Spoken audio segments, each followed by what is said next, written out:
নমস্কার শ্রোতা বন্ধুরা, আমি স্বাগতা।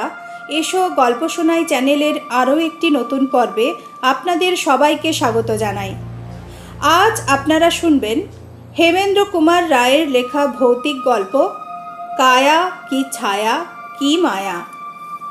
গল্প পাঠ শুরু করার আগে আপনাদের সকলের কাছে আমার বিনীত অনুরোধ, যদি আমার উপস্থাপনা ভালো লাগে তাহলে ভিডিওটিতে একটা লাইক করে দেবেন, আপনার বন্ধু পরিচিত জনদের মধ্যে শেয়ার করে দেবেন। এছাড়াও যদি আপনি এই চ্যানেলে প্রথমবার এসে থাকেন এবং এখনও চ্যানেলটি সাবস্ক্রাইব না করে থাকেন তাহলে চ্যানেলটিকে সাবস্ক্রাইব করে পাশে থাকা নোটিফিকেশন বেলটি প্রেস করে রাখবেন। এতে চ্যানেলে নতুন কোনো গল্প আপলোড হলেই তার নোটিফিকেশন আপনার ডিভাইসে পৌঁছে যাবে। আপনাদের ভালোবাসা ও সহযোগিতা আমার একান্ত কাম্য। শুরু করছি আজকের ভৌতিক গল্প কায়া কি ছায়া কি মায়া। আমি কাল্পনিক ভূতের গল্প বলেছি অনেক, কিন্তু সত্য সত্যই ভূতের অস্তিত্ব আছে কিনা এ নিয়ে তর্কের অন্ত নেই। এসব নিয়ে দরকার নেই আমাদের মাথা ঘামিয়ে। কারোকেই আমি ভূত বিশ্বাস করতে বলি না, অন্তত ভূত মানলেও ভূতকে ভয় করবার কোনো দরকার আছে বলে মনে হয় না। কিন্তু ভূত মানি আর না মানি, মাঝে মাঝে এমন কতকগুলো আশ্চর্য ঘটনা ঘটতে দেখা যায় যাদের কোনো মানে হয় না। সেগুলো ভূতের কীর্তি না হতে পারে, কিন্তু তাদের মূলে নিশ্চয়ই কোনো অপার্থিব শক্তি কাজ করে। 36 কি 37 বছর আগে কলকাতার জয়মিত্র স্ট্রিটের একটি বাড়িতে অদ্ভুত সব ঘটনা ঘটতে আরম্ভ করে। কোথাও কিছু নেই, বদ্ধ ঘরের মধ্যে হঠাৎ এক রাশ ইট বা রাবিশ বৃষ্টি হলো। চোখের সামনে ঘটি বাটি থালা মাটি থেকে উঠে শূন্যে উড়তে লাগলো পাখির মতো। তারপর ঝনঝন করে আবার মাটির ওপরে পড়ে ভেঙে চুরে গেল। থানায় খবর দেওয়া হলো। পুলিশ বাহিনী এসে বাড়ি ঘেরাও করে সতর্ক পাহারা দিতে লাগলো। তবু ওইসব উপদ্রব বন্ধ হলো না। অথচ তার কিছুকাল পরে পুলিশ যখন হতাশ হয়ে হাল ছেড়ে সরে পড়েছে, তখন সমস্ত উৎপাত আপনা আপনি আবার থেমে গেল। ওই উপদ্রবের কাহিনী সংবাদপত্রেও প্রচারিত হয়েছিল এবং দলে দলে লোক ঘটনাস্থলে গিয়ে স্বচক্ষে সমস্ত ব্যাপার দর্শন করেছিল। আমাদের নিজেদের ভিতরে দুইবার দুটি বিচিত্র ঘটনা ঘটে। অনেক দিন আগে আমরা রাউলপিন্ডিতে গিয়ে 1 বৎসর বাস করেছিলাম। পরিবারের মধ্যে বাবা মা আমি আর 2 বোন। পে অফিস লেন নামক রাস্তায় যে বাড়িখানা আমরা ভাড়া করেছিলাম সেখানা এখনও বর্তমান আছে কিনা জানি না, কিন্তু তখন সে বাড়িতে সহজে কেউ থাকতে চাইতো না। আমরা ভাড়া নেবার পরেই পাড়ার লোকের মুখে খবর পাওয়া গেল এ বাড়িতে নাকি অনেক রকম ভয় আছে। এর মধ্যে একজন পাঠান নিহত হয়েছে এবং আরেক পাঠান করেছে আত্মহত্যা। তারপর থেকে এখানে আর কেউ বাস করতে পারে না। বাবা কিন্তু ওসব কথা গ্রাহ্যের মধ্যে আনলেন না। আমার বয়স তখন অল্প, সব কথা ভালো করে মনে পড়ে না, তবে কোনো কোনো ঘটনা এখনও ভুলিনি। এক রাত্রে মায়ের ডাকাডাকিতে আমাদের ঘুম ভেঙে গেল। বাবা বিছানার উপরে উঠে বসে বললেন, ব্যাপার কি? মা বললেন, দেখবে এসো। আমাদের শোবার ঘরের সামনেই ছিল একটা দালান, তারপর উঠান এবং উঠানের 3 দিকে কয়েকখানা ঘর। বাবা ও মা ঘর থেকে বেরিয়ে গেলেন, আমিও গেলুম তাদের পিছনে পিছনে। দালান থেকে বেরিয়েই অবাক হয়ে দেখলুম উঠানের ওপরে মাটি থেকে প্রায় 4 হাত উঁচুতে জ্বলছে আশ্চর্য একটা আলো। দেখলেই বুঝতে বিলম্ব হয় না যে প্রদীপ বাতি লণ্ঠন বা মশাল থেকে সে আলোর উৎপত্তি নয়। নীলাভ আলো, আকার ক্রিকেট বলের মতন। চাঁদের কিরণে ধবধবে উঠানের ওপরে আলোটা এদিক থেকে ওদিক পর্যন্ত নেচে নেচে বেড়াচ্ছে এবং মাঝে মাঝে এক একটা ঘরের দরজার কাছে ঠক্কর খেয়েই আবার ফিরে আসছে।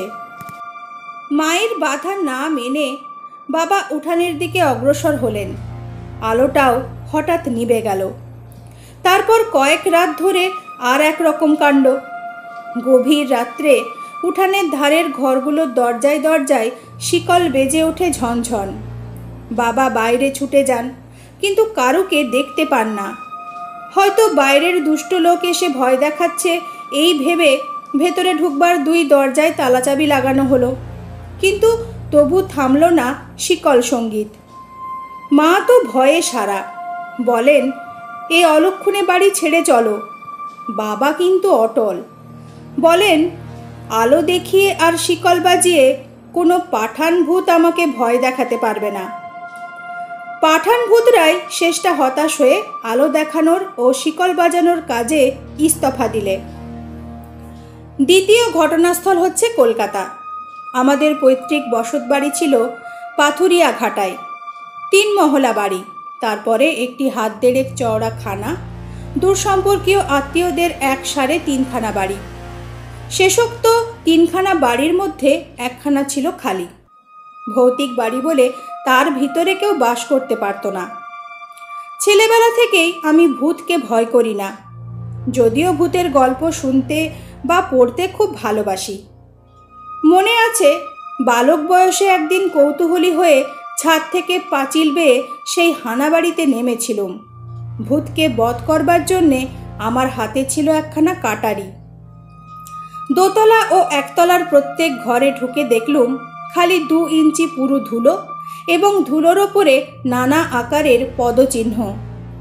আর একটা ঘরে রয়েছে ধুলো ভরা তৈলহীন প্রদীপের ভিতরে আধপোড়া সলিতা এবং আর একটা কঙ্কাল। কেউ যেন চমকে উঠবেন না, কারণ সেটা হচ্ছে বিড়ালের কঙ্কাল। ভূত দেখাও দিলে না, কোনো রকম শব্দটব্দ করবার বা কথা কইবারও চেষ্টা করলে না। বোধহয় আমার হাতে কাটারি দেখে ভয় পেয়েছিল। অথচ এই বাড়িরই ছাদের উপরে ঘটে একটি রোমাঞ্চকর ঘটনা। তখন আমার বয়স 10 বৎসরের বেশি নয়। আমার বাবার একটি অভ্যাস ছিল, গ্রীষ্মকালের রাত্রে তিনি খোলা ছাদের উপরে শয়ন করতেন। একদিন অনেক রাতে বিষম গোলমালে আমার ঘুম ভেঙে গেল। উঠে দেখি কাকারা আমার বাবার অচেতন দেহ বহন করে তেতলার সিঁড়ি দিয়ে নিচে নেমে আসছেন। অনেকক্ষণ চেষ্টার পর বাবার জ্ঞান হলো। তারপর তখন এবং পরেও বাবার মুখে একাধিকবার যে কাহিনীটি শুনেছি তা হচ্ছে এই। ছাদের উপরে উঠে ঘুমোবার আগে বাবা খানিকক্ষণ পায়চারি করতেন।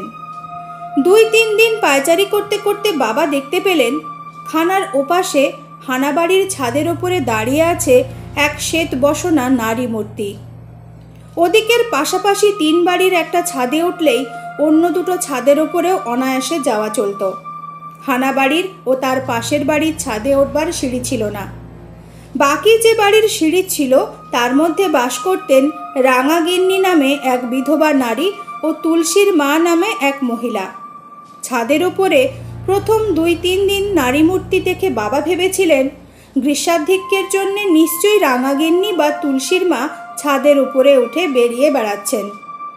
ঘটনার দিন বাবা অনেক রাতে থিয়েটার দেখে বাড়ি ফিরেছিলেন। আহারাদি সেরে তিনি যখন ছাদের উপরে শয়ন করতে যান তখন রাত প্রায় 3টে। আজ বাবার মনে সন্দেহ হলো, ওই হানা বাড়িকে পাড়ার সকলেই ভয় করে, ও বাড়ি কেউ ভাড়া পর্যন্ত নেয় না। এই স্তব্ধ শেষ রাতে ওই ছাদের ওপরে পাড়ার মেয়ের নিয়মিত আবির্ভাব দেখে তিনি বিস্মিত হলেন।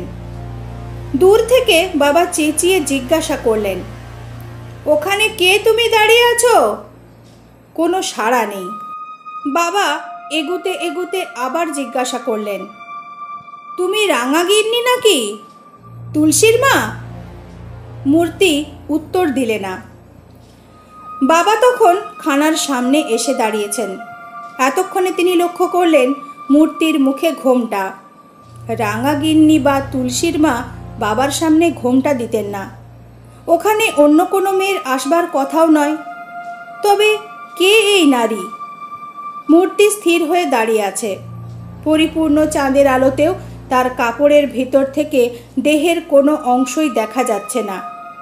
তার ভাবভঙ্গি বৃদ্ধার মতন নয় বটে, কিন্তু সে যুবতী কি প্রৌঢ়া তা বোঝবারও উপায় নেই। বাবা অত্যন্ত কৌতূহলী হয়ে খানা ডিঙিয়ে পাশের ছাদের ওপরে গিয়ে উঠলেন। তিনি স্থির করলেন নিশ্চয়ই এ কোনো মেয়ে চোর ধরা পড়ে জড়সড় হয়ে দাঁড়িয়ে আছে।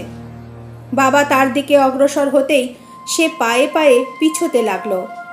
বাবা বললেন, দাঁড়াও, শিগগির বলো, কে তুমি? কোনো জবাব না দিয়ে মূর্তি পিছোতে লাগলো। ক্রমে তার সঙ্গে বাবাও হানাবাড়ির ছাদের ওপরে গিয়ে পড়লেন। নারী মূর্তি একেবারে ছাদের ধারে গিয়ে দাঁড়ালো।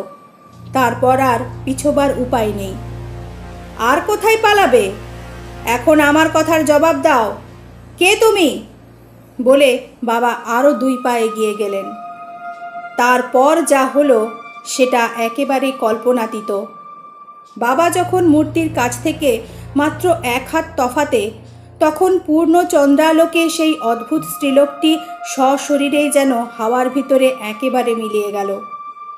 বাবা অত্যন্ত সাহসী ছিলেন।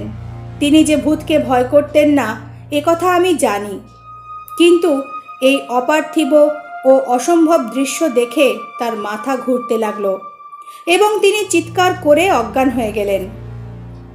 এই ঘটনার কিছুকাল পরে আমাদের বসতবাড়ি 4 ভাগে বিভক্ত হয়ে যায় এবং আমাদের অংশে পড়ে বাড়ির পিছন দিকটা।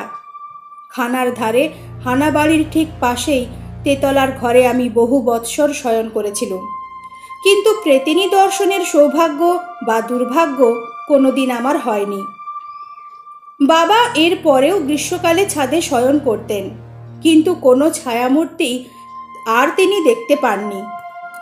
হানাবাড়িখানাও পরে সংস্কার করে ভাড়া দেওয়া হয়েছিল, কিন্তু কোনো ভাড়াটিয়াই ভূতের ভয় পেয়েছে বলে অভিযোগ করেনি। বাবা ছিলেন অত্যন্ত সত্যবাদী, নির্ভীক, স্বল্পবাক ও গম্ভীর প্রকৃতির মানুষ। তিনি যে মিথ্যা ভয় পেয়েছিলেন বা কাল্পনিক গল্পকে সত্য বলে চালিয়েছিলেন, এমন অসম্ভব কথা আমি স্বপ্নেও বিশ্বাস করতে পারি না। শেষ হলো হেমেন্দ্র কুমার রায়ের লেখা ভৌতিক গল্প কায়া কি ছায়া কি মায়া। আজ এই পর্যন্তই। নতুন একটি গল্প সাথে নিয়ে তাড়াতাড়ি ফিরে আসব। সবাই ভালো থাকবেন। নমস্কার।